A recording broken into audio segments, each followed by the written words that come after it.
Izin pada Ibu Guru, izin pada teman-teman semuanya. Kami dari kelompok 4 akan mempresentasikan hasil diskusi kami tentang tenaga eksogen dan dampaknya bagi lingkungan. Sebelumnya izinkan kami memperkenalkan diri. Saya Yasmin Akhirin Putri sebagai moderator. Saya Sufiansyah. Saya Floren Kadulawi. Saya Penidi.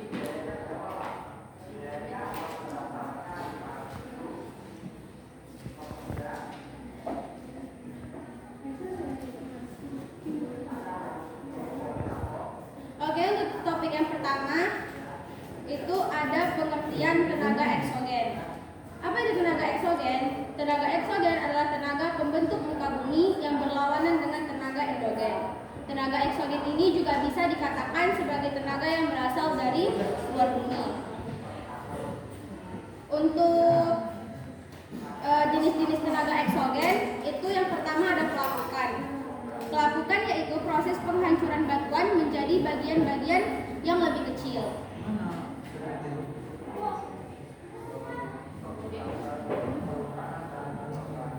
Nah, untuk pelapukan sendiri itu terbagi menjadi 3, yaitu pertama pelapukan mekanik, pelapukan kimiawi, dan juga pelapukan organis atau biologi. Pelapukan mekanik itu adalah proses penghancuran batuan menjadi bagian yang lebih kecil tanpa merubah struktur kimianya. Untuk pelapukan kimiawi yaitu proses penghancuran massa batuan yang disertai perubahan struktur kimianya. Bisa dilihat di gambar ya contohnya. Untuk yang ketiga pelapukan organis atau biologi yaitu proses penghancuran massa batuan dengan bantuan organisme makhluk hidup dan tumbuhan.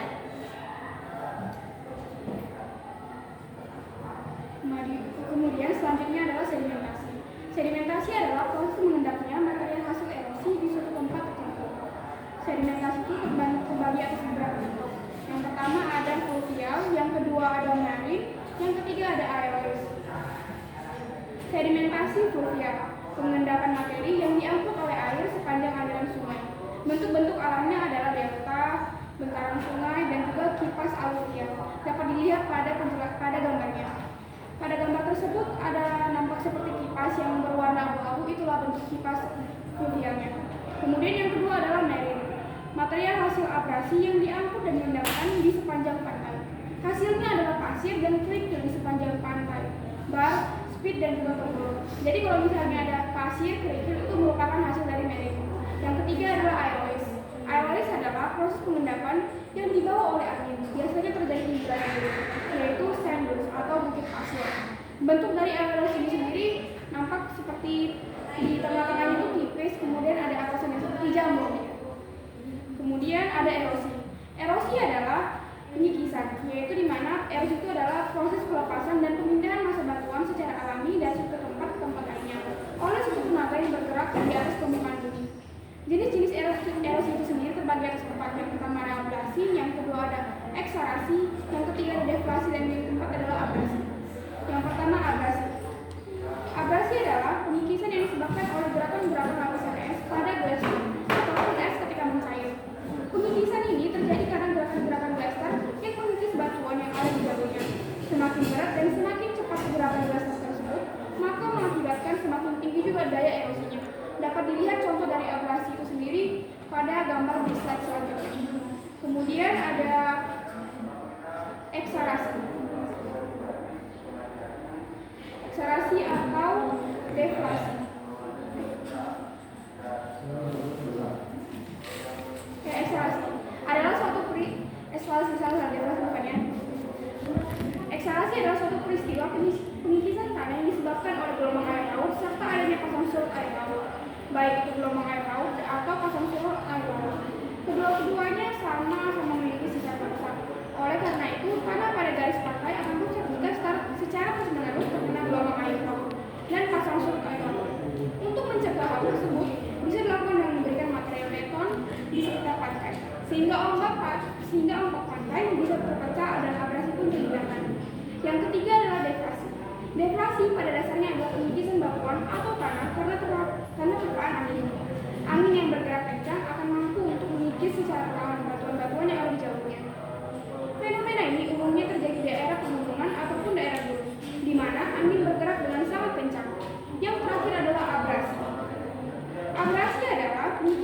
disebabkan oleh gerakan-gerakan lapisan es pada gelas yang mencair. Pengikisan ini terjadi karena gerakan-gerakan lapisan es mengikis batuan yang ada di jalurnya. Semakin besar gaya gas tersebut, maka semakin tinggi juga gaya erosi. Selanjutnya adalah dampak-dampak dari tenaga eksogen. Yang pertama adalah dampak positif dari tenaga eksogen. Nah, dampak-dampak positif dari tenaga eksogen ini yang pertama adalah memperdekat bahan tambang ke permukaan bumi.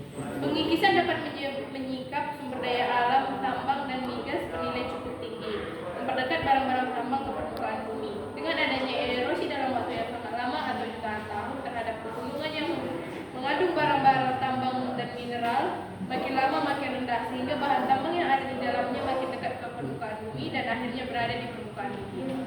Nah, yang kedua, memperluas daratan bumi. Memperluas daratan bumi. Erosi yang terjadi di daerah pegunungan materialnya akan dibawa ke laut dan mengendap di dasar laut. Peristiwa seperti ini telah berlangsung jutaan tahun lamanya, sehingga endapan yang terbentuk semakin lama semakin tebal dan luas, dan akhirnya membentuk daratan. Banyak daratan-daratan yang terbentuk dari hasil erosi dan pengendapan seperti pantai timur Sumatera, pantai utara Jawa, dan lain-lain. Dan daratan yang terbentuk dari hasil endapan disebut dataran aluvial dan tanahnya disebut tanah aluvial. Nah, yang ketiga, membantu penyebaran flora dan fauna. Dengan terbentuknya habitat, maka peluang flora dan fauna untuk tinggal semakin besar, sehingga menyebarlah flora dan fauna tersebut. Dan yang keempat, terbentuknya habitat flora dan fauna.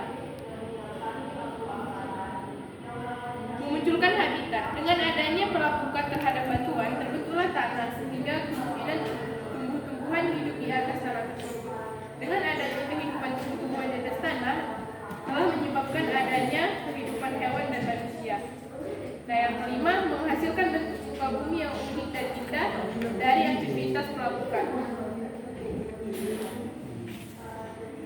Aktivitas pelapukan dapat menghasilkan bentuk permukaan bumi yang unik, yang kemudian bisa dimanfaatkan sebagai objek wisata yang dapat dijadikan sumber penghasilan oleh masyarakat sekitar. Dan yang terakhir, membentuk tanah yang subur dari proses sedimentasi.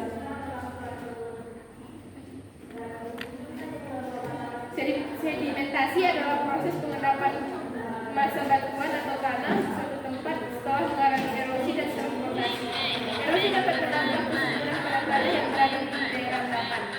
Tanah yang tererosi di bagian hulu sungai biasanya adalah tanah yang subur dan di dalamnya banyak mengandung unsur hara dan bahan organik.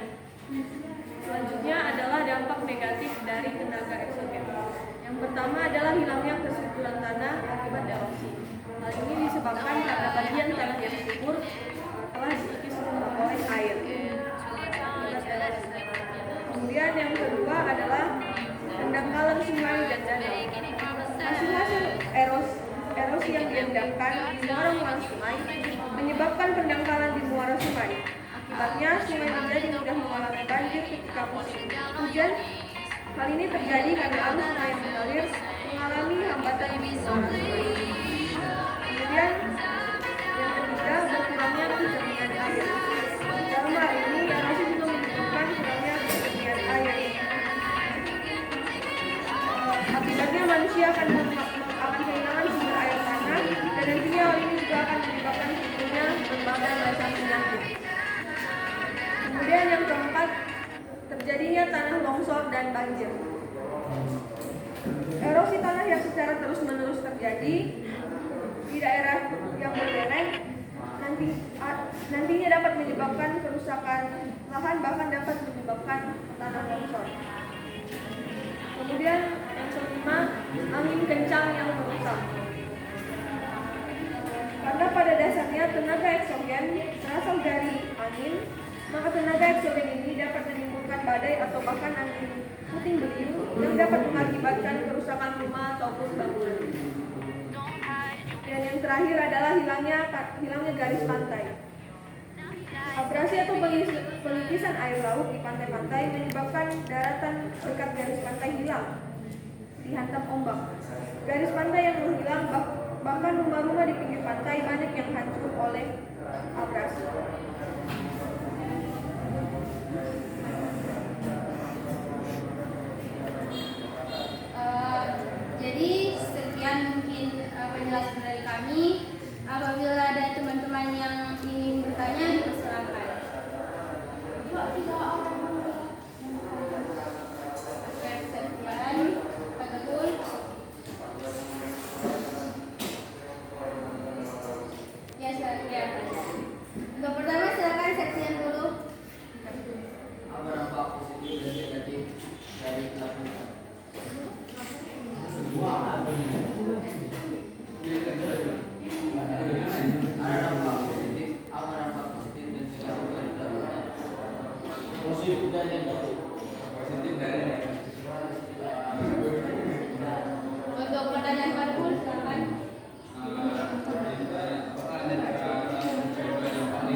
dapat merusak sebagian dari daratan bumi ya, seperti terkikisnya daratan, terus terjadinya abrasi dan lain-lain.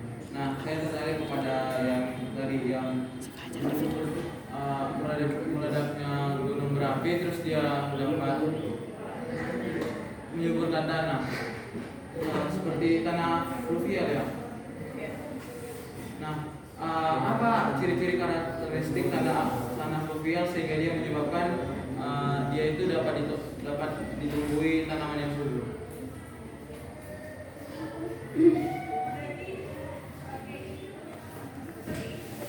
Oke, sebentar ya, kami diskusikan dulu. Nah, ulangi, izin menjawab untuk pertanyaan sekian tadi. Apa dampak positif dan negatif dari suatu pelabuhan? Nah, dampak positif dari pelabuhan itu, aktivitas pelabuhan itu dapat menghasilkan bentuk muka bumi yang unik, sehingga manusia menjadikannya itu menjadi tempat wisata untuk mendapat penghasilan. Nah, contohnya itu kayak Grand Canyon di Amerika Serikat sama Ayers Rock di Australia. Nah, untuk dampak negatifnya itu dia merusak batuan yang berarti juga termasuk merusak bangunan sehingga dapat merugikan manusia.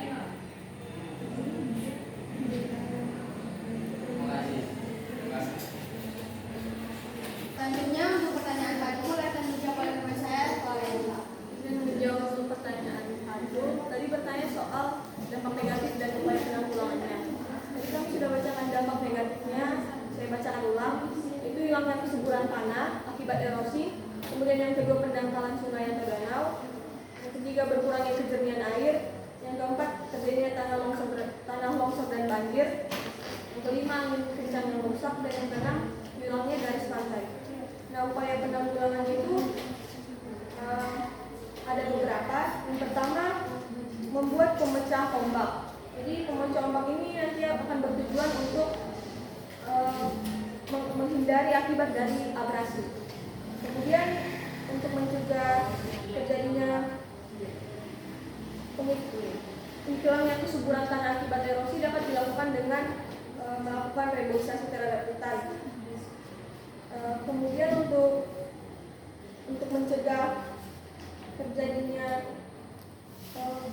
tanah longsor dan banjir dapat dilakukan dengan membuat terasering di daerah lereng gunung yang diharapkan untuk mencegah erosi tanah dan tanah longsor.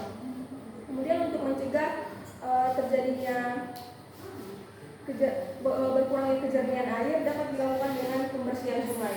Membersihkan sungai dari sedimentasi yang berlebihan untuk mencegah banjir dan juga untuk memperlancar aliran di sungai. Untuk pertanyaan Fajar akan kami jawab.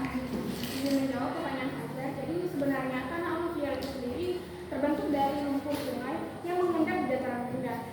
Dan kenapa tanahnya itu bisa subur? Karena ada unsur hara yang ada dalam air sehingga perlahan terserap ke dalam tanah. Jadi kan tanah aluvial itu berasal dari lumpur yang ada di sungai itu kan. Jadi kan lumpur itu banyak mengandung unsur hara yang dari air. Jadi unsur haranya itu perlahan-lahan akan menyerap ke dalam tanah. Seiring dengan hilangnya air, unsur haranya itu akan masuk ke dalam tanah. Itulah yang mengakibatkan tumbuhan itu lebih subur di tanah aluvial itu. Ada banyak unsur hara dari airnya tersebut. Oke. Jadi unsur haranya dari lumpurnya atau dari airnya? Dari air. Lumpur itu banyak mengandung air kan. Lumpur itu kan bentuknya agak sedikit becek ya, kayak genaman gitu kan lumpur. Jadi di lumpur itu banyak mengandung air. Nah, unsur haranya itu dari air. Terus hanya yang ada turun Air jadi menyerap ke dalam tanah, unsur haranya juga menyerap. Terima kasih. Kasih.